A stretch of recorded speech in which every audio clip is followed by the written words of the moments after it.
ನನ್ನ ಹೆಸರು ಡಾಕ್ಟರ್ ಶಂಕರನಾರಾಯಣ ಭಟ್ ಅಂತ. ನಾನು ಅಧ್ಯಾಪಕನಾಗಿದೆ ಮತ್ತು ಭಗವಂತನ ದಾಸನಾಗಿದ್ದೇನೆ. ಇಲ್ಲಿ ಸೇವೆ ಮಾಡ್ತಾ ನಮ್ಮ ಹಿರಿಯರಿಂದ ಬಂದಂಥದ್ದು ಆನುವಂಶಿಕವಾಗಿ ಈ ಅರ್ಚನಾ ವೃತ್ತಿಯನ್ನು ಕೂಡ ನಡೆಸ್ತಾ ಇದ್ದೇನೆ.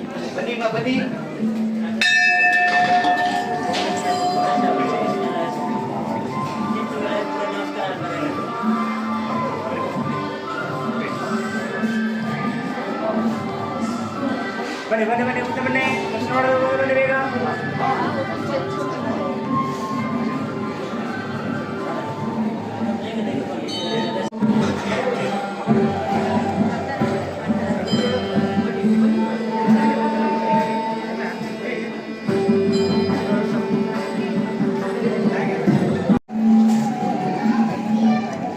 ಅನಂತ ದೇವೇಶ ಅನಂತ ಫಲದಾಯಕ ಅನಂತ ದುಃಖನಾಶಾಯ ಅನಂತಾಯ ನಮೋ ನಮಃ.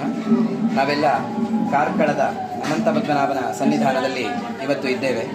ವಿಶೇಷವಾಗಿ ಅನಂತ ಪದ್ಮನಾಭನ ವ್ರತ ಅಂತ, ಅನಂತ ಪದ್ಮನಾಭ ಅವತಾರ ಮಾಡಿದ ದಿವಸ ಅಂತ ಇವತ್ತು ಪ್ರಸಿದ್ಧ. ಹಾಗೆಯೇ ಅನಂತ ಪದ್ಮನಾಭ ವ್ರತವನ್ನು ಪಾಂಡವರು ಇತ್ಯಾದಿಗಳು ಆಚರಣೆ ಮಾಡಿರುವಂತಹ ದಿನ ಅದು ಇವತ್ತು ಭಾದ್ರಪದ ಶುಕ್ಲ ಚತುರ್ದಶಿ ಎಂಬುದಾಗಿ ಕೂಡ ಪ್ರಸಿದ್ಧ. ಆದ್ದರಿಂದ ಅಂತಹ ಒಂದು ಶುಭ ಪರ್ವಕಾಲದಲ್ಲಿ ನಾವಿದ್ದೇವೆ. ವಿಶೇಷವಾಗಿ ಪದ್ಮನಾಭನ ಚಿಂತನೆಯನ್ನು ಭಾಗವತ ನಡೆಸ್ತದೆ. ಹೇಗೆ ಕೇಳಿದರೆ, ಯಸ್ಯ ಅಂಬಸಿ ಶಯಾನಸ್ಯ ಯೋಗನಿದ್ರಾ ಮಿತನ್ವತಃ ನಾಭಿ ಹೃದಾಂಬುಜಾದಾಸಿ ಬ್ರಹ್ಮ ವಿಶ್ವಸೃಜಾಂಪತಿ ಅಂತ. ಮೊದಲನೇದಾಗಿ ಪ್ರಪಂಚದ ಸೃಷ್ಟಿಯಾಗುವಾಗ ಭಗವಂತ ತನ್ನ ನಾಭಿಕಮಲದಿಂದ ಪದ್ಮವನ್ನು ಸೃಷ್ಟಿ ಮಾಡ್ತಾ ಅದರಲ್ಲಿ ಬ್ರಹ್ಮನನ್ನು ಸೃಷ್ಟಿ ಮಾಡ್ತಾನಂತೆ.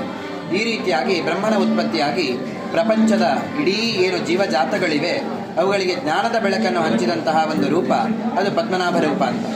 ದೇವರ ಮೊದಲನೆಯ ರೂಪಗಳು ಎರಡು, ಒಂದು ಪುರುಷ ರೂಪ, ಇನ್ನೊಂದು ಪದ್ಮನಾಭ ರೂಪ ಅಂತ. ಪದ್ಮನಾಭ ರೂಪದಿಂದಾಗಿ ಮತ್ತೆ ಪುನಃ ದೇವರ ಬೇರೆ ಬೇರೆ ರೂಪಗಳು ಆವಿರ್ಭಾವ ಆಗ್ತವೆ ಅಂತ ಇರುವಂಥದ್ದು. ಪ್ರಸ್ತುತ ಕಾರ್ಕಳದ ಅನಂತ ಪದ್ಮನಾಭ ಸುಮಾರು 500 ವರ್ಷಗಳ ಕೆಳಗೆ ಇಲ್ಲಿ ಪ್ರತಿಷ್ಠಾಪಿತನಾಗಿದ್ದಾನೆ. ಈ ವಿಗ್ರಹಕ್ಕೆ ಸುಮಾರು 1000ದಿಂದ 1100 ವರ್ಷಗಳ ಇತಿಹಾಸ ಇದೆ. ಹೊಯ್ಸಳರ ಕಾಲದಲ್ಲಿ ಕೆತ್ತಲ್ಪಟ್ಟಂತಹ ವಿಗ್ರಹ ಎಂಬುದಾಗಿ ಐತಿಹ್ಯ. ಅದೇ ರೀತಿಯಲ್ಲಿ 500 ವರ್ಷಗಳ ಕೆಳಗೆ 1550ರಿಂದ 1570 ತನಕ ವಿಶೇಷವಾಗಿ ಸೋದಯ್ಯ ಶ್ರೀ ವಾದಿರಾಜ ಸ್ವಾಮಿಗಳು ಅವರ ತಾಯಿಯ ಮನೆ ಇಲ್ಲೇ ರೆಂಜಾಳ ಅಂತ. ಅಲ್ಲಿ ಈಗಲೂ ಕೂಡ ನಾವು ವಾದಿರಾಜ ಮಠವನ್ನು ಕಾಣಬಹುದು. ಅಲ್ಲಿಗೆ ಅವರು ಬರುವಾಗ ಇಲ್ಲಿಯ ರಾಜ ಭೈರವರಸು ಅವನ ವಂಶದವರು ಅವರನ್ನು ಭಿಕ್ಷೆಗಾಗಿ ಆಹ್ವಾನ ಮಾಡಿದಾಗ ವೈಷ್ಣವ ಪ್ರತೀಕಗಳ ಇದ್ದಲ್ಲಿ ನಾನು ಅದನ್ನು ಸ್ವೀಕಾರ ಮಾಡ್ತೇವೆ ಅಂತ ಹೇಳಿದಾಗ ಅವರ ಒಂದು ಅಪ್ಪಣೆಯ ಮೇರೆಗೆ ರಾಜನಿಗೆ ಆ ರಾತ್ರಿ ಕನಸು ಬಿದ್ದು ಇಲ್ಲಿಂದ ಸುಮಾರು 15 ಕಿಲೋಮೀಟರ್ ದೂರ ಹರಿಯಪ್ಪನ ಕೆರೆ ಅಂತ ಅಲ್ಲಿ ವಾಸವಾಗಿದ್ದಂತಹ ಪದ್ಮನಾಭ ಸ್ವಾಮಿಯನ್ನು ಹಾಗೂ ದಾಮೋದರ ಸ್ವಾಮಿಯನ್ನು, ಸಂಕರ್ಷಣ ಸ್ವಾಮಿಯನ್ನು, ಅದೇ ರೀತಿಯಲ್ಲಿ ವಾಸುದೇವ ಸ್ವಾಮಿಯನ್ನು ಕೂಡ ತಂದು ಇಲ್ಲಿ 4 ದೇವರ ರೂಪಗಳನ್ನು ಪ್ರತಿಷ್ಠಾಪನೆ ಆ ಕಾಲದಲ್ಲಿ ಆಗಿದೆ ಎಂಬುದು ಐತಿಹ್ಯ.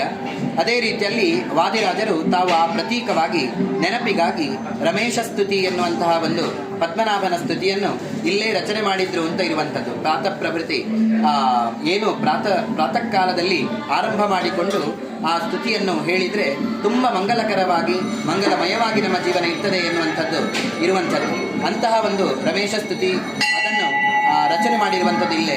ಅದೇ ರೀತಿಯಲ್ಲಿ ಚತುರ್ವಿಂಶತಿ ಮೂರ್ತಿ ಭೇದ ಸ್ತೋತ್ರ ಅಂತ ಅದನ್ನು ಕೂಡ ರಾಜರು ಇಲ್ಲಿ ರಚನೆ ಮಾಡಿದ್ದಾರೆ ಎಂಬುದಾಗಿ ಇರುವಂಥದ್ದು. ನಂತರ ಅವರು ಇಲ್ಲಿಂದ ಮೂಡುಬಿದ್ರೆಗೆ ಹೋಗಿ ಅದೇ ರಾಜನಲ್ಲಿ ಮತ್ತೆ ಪುನಃ ಭಿಕ್ಷೆ ಸ್ವೀಕಾರ ಮಾಡಿಕೊಂಡು ಆ ರಾಜನ ವಿಗ್ರಹ ಪಚ್ಚೆ ವಿಠಲನಾಗಿ ಪರಿವರ್ತನೆ ಆಯಿತು ಅಂತ ಹೇಳುವಂತಹ ಒಂದು ಇತಿಹಾಸ ಅದು ಅತ್ಯಂತ ಪ್ರಸಿದ್ಧವಾಗಿರುವಂಥದ್ದು. ಈಗಲೂ ಕೂಡ ನಾವು ವಾದಿರಾಜರ ಸೋದೆ ಮಠದಲ್ಲಿ ಆ ಪಚ್ಚೆ ವಿಠಲನನ್ನು ಕಾಣಬಹುದು. ಹೀಗೆ ಅತ್ಯಂತ ಅದ್ಭುತವಾದ ಇತಿಹಾಸವನ್ನು ಹೊಂದಿರುವಂತಹ ಕಾರ್ಕಳ ಅನಂತ ಪದ್ಮನಾಭನ ಸನ್ನಿಧಾನದಲ್ಲಿ ನಾವಿದ್ದೇವೆ. ಪದ್ಮನಾಭ ವಿಶೇಷವಾಗಿ ಇಲ್ಲಿ ಮೂಲ ವಿಗ್ರಹದಲ್ಲಿ ನಾವು ಬೇರೆ ಬೇರೆ ಕಡೆ ಬೇರೆ ಬೇರೆ ರೀತಿಯ ಪದ್ಮನಾಭನನ್ನು ಕಾಣುತ್ತೇವೆ. ಕೆಲವು ಕಡೆ ಮರದ್ದು, ಕೆಲವು ಕಡೆ ಕಡು ಶರ್ಕರ ವಿಗ್ರಹ, ಹೀಗೆ ಬೇರೆ ಬೇರೆ ರೀತಿಯ ವಿಗ್ರಹಗಳನ್ನು ಕಾಣುತ್ತೇವೆ. ಉದಾಹರಣೆಗೆ ನಾವು ತ್ರಿವೇಂದ್ರಂ, ತಿರುವಟ್ಟಾರು ಇತ್ಯಾದಿಗಳಿಗೂ ಕೂಡ ಪದ್ಮನಾಭನನ್ನು ಕಾಣುತ್ತೇವೆ.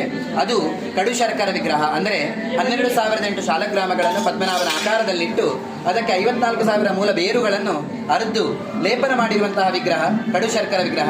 ಅನಂತಪುರ ಅದಕ್ಕೆ ಮೂಲವಾಗಿರುವಂಥದ್ದು. ಆಗಿನ ಕಾಲದ ತ್ರಿವೇಂದ್ರಂ, ತಿರುವಾಂಕೂರಿನ ರಾಜ ಅದನ್ನು ಪ್ರತಿಷ್ಠಾಪನೆ ಮಾಡಿದ ಅಂತ ಇರುವಂಥದ್ದು. ಅದೇ ರೀತಿಯಲ್ಲಿ ಅದಕ್ಕೆ ನಿತ್ಯ ಅಭಿಷೇಕ ಇಲ್ಲ, ಕೇವಲ ಬಲಿ ವಿಗ್ರಹಕ್ಕೆ ಇರುವಂಥದ್ದು. ಆದರೆ ಈ ವಿಗ್ರಹ ಅದು ಪೂರ್ಣ ಶಿಲಾಮಯ ವಿಗ್ರಹ.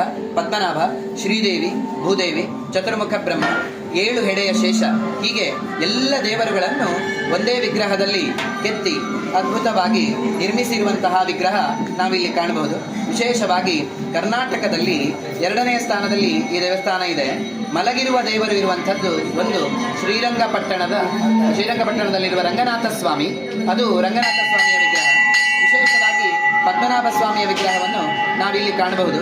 ಉಳಿದ ಕಡೆ ಪದ್ಮನಾಭ ಸ್ವಾಮಿ ಇದ್ರೂ ಕೂಡ ಮಲಗಿರುವಂತಹ ವಿಗ್ರಹವನ್ನು ನಾವು ಕಾಣಲಿಕ್ಕೆ ಸಾಧ್ಯ ಇಲ್ಲ.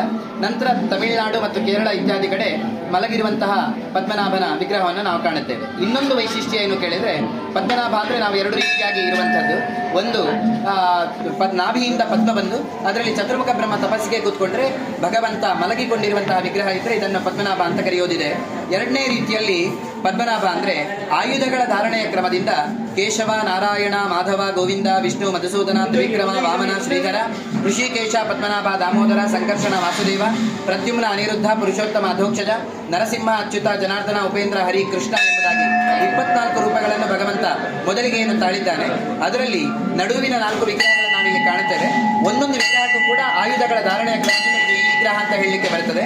ಅದೇ ರೀತಿಯಲ್ಲಿ ಪದ್ಮನಾಭನ ವಿಗ್ರಹಕ್ಕೆ ಪದ್ಮ, ಚಕ್ರ, ಗದಾ, ಶಂಖ ಮೇಲಿನ ಬಲಗೈಯಿಂದ ಆರಂಭ ಮಾಡಿಕೊಂಡು ಧಾರಣೆ ಮಾಡಿಕೊಂಡಿದ್ರೆ ಅದು ಪದ್ಮನಾಭ ವಿಗ್ರಹ ಅಂತ ಕರೆಸಿಕೊಳ್ಳಲು ಕೂಡ ಈ ವಿಗ್ರಹದಲ್ಲಿ ನಾವು ಕಾಣಬಹುದು.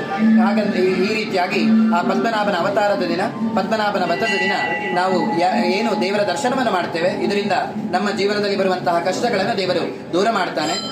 ಯೋ ಯತ್ ಶ್ರದ್ಧೆಯ ಕರೋತಿ ತದೇವ ವೀರ್ಯವತ್ತರಂ ಭವತಿ ಅಂತ ನಮ್ಮ ಭಕ್ತಿಗನುಗುಣವಾಗಿ ಭಗವಂತ ಫಲಗಳನ್ನು ಕೊಡ್ತಾನೆ ಅಂತ ಇರುವಂಥದ್ದು. ಆದ್ದರಿಂದ ವಿಶೇಷವಾದ ಈ ಪದ್ಮನಾಭ ವ್ರತದ ದಿನ ಯಾವ ಯಾವ ಭಕ್ತರು ದೇವರ ದರ್ಶನವನ್ನು ಮಾಡಿ ಪ್ರಾರ್ಥನೆಯನ್ನು ಮಾಡಿಕೊಂಡಿದ್ದೀರೋ ಅವರೆಲ್ಲರಿಗೂ ಕೂಡ ಭಗವಂತ ಪೂರ್ಣವಾಗಿ ಅವರವರ ಮನಸ್ಸಿನ ಅಭೀಷ್ಟಗಳನ್ನು ಕೊಟ್ಟು ಕಾಪಾಡಲಿ ಅಂತ ಹೇಳಿ ಈ ಸಂದರ್ಭದಲ್ಲಿ ಪ್ರಾರ್ಥಿಸ್ತಾ ಶ್ರೀಕೃಷ್ಣ ಅರ್ಪಣಮಸ್ತು.